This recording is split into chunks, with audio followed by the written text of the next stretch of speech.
కరెక్ట్గా mind set అన్నీ సరిగ్గా లేని వాళ్ళందరూ ఇక్కడ ఉన్నారనమాట.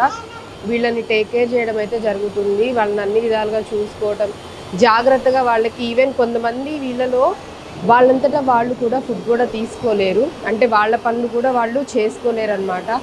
అటువంటి వాళ్ళకు కూడా వీళ్ళు దగ్గరుండి వాళ్ళకి భోజనం అనేది తినిపించడం, టేక్ కేర్ చేయడం, జాగ్రత్తగా ఉన్నారా లేదా, కరెక్ట్గా టైంకి మెడిసిన్స్ అన్నీ తీసుకుంటున్నారా లేదా, అండ్ వీళ్ళని చూసుకోవడానికి 24/7 నర్స్ని కూడా, అంటే నర్సులు కూడా అవైలబుల్గా ఉంచారు. వాళ్ళకి ఏమన్నా ఒకవేళ హెల్త్ ఇష్యూస్ ఏమన్నా సడన్గా వచ్చినా ప్రాబ్లం అయినా కానీ ఇమీడియట్గా మెడిసిన్స్ అనేవి ఇవ్వడానికి.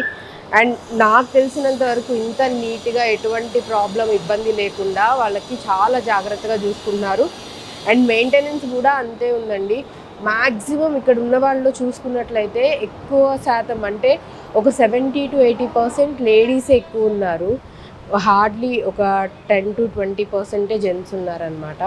వీళ్ళలో చాలామంది కూడా అంటే మానసికంగా మతిస్థిమితం సరిగ్గా లేని వాళ్ళని ఇళ్లలో వాళ్ళు చూసుకోకపోవటం, లేదంటే బయట ఎక్కడన్నా వాళ్ళని వదిలేయటం, వాళ్ళ గురించి అంటే బయట వెళ్తున్న వాళ్ళు ఎవరైనా చూసి పోలీసులకు ఇన్ఫార్మ్ చేస్తే వాళ్ళు వీళ్ళ గురించి ఎంక్వైరీలు చేసి వీళ్ళకి సంబంధించిన వాళ్ళు ఎవరు లేరు అనేది పూర్తిగా నిర్ధారించుకున్న తర్వాత వాళ్ళని ఇక్కడికి తీసుకొచ్చి వీళ్ళకి హ్యాండ్ ఓవర్ చేయడం అనేది జరుగుతుందని కూడా మనకి చెప్పారనమాట.